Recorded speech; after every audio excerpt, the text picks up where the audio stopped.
Myth number 1. The Americans and British won the war. A recent poll asked a selection of Americans and Europeans which country did the most to defeat the Nazis.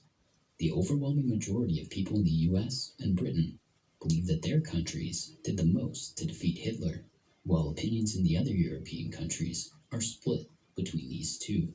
The historical truth of the war has been buried beneath the mountain of Cold War propaganda in Hollywood films, which has glorified certain events like D-Day on the Western Front, or the island campaign of the Americans in the Pacific. The greatest and most epic theater of the war is kept in obscurity. From the launch of Operation Barbarossa on June 22, 1941, to the creation of the Second Front on July 6, 1944, the Red Army faced the full power of the Nazi invasion on its own. Western allies provided the Soviet Union with desperately needed supplies, and yet even these fell short of what was originally agreed upon.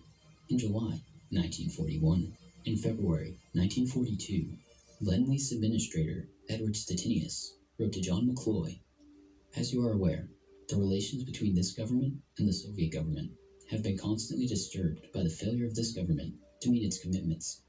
In September 1941, Stalin called for the Allies to open up a second front in Europe and for the deployment of 25 to 30 divisions to the Eastern Front to relieve the battered Soviet forces.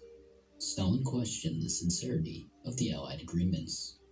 By her passive attitude, Britain is helping the Nazis. Do the British understand this? I think they do. What is it they want? It seems they want us to be weakened. Regardless, the Soviet Union would repulse the supposedly invincible German war machine from the suburbs of Moscow.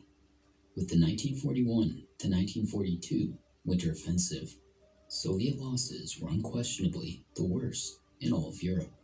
In all, the Soviet Union lost an unfathomable 24 million people, while the British and Americans, who stood idly during the worst years of the Axis conquest, gave 450,000 and 400,000 lives to the victory that they now largely credit to themselves.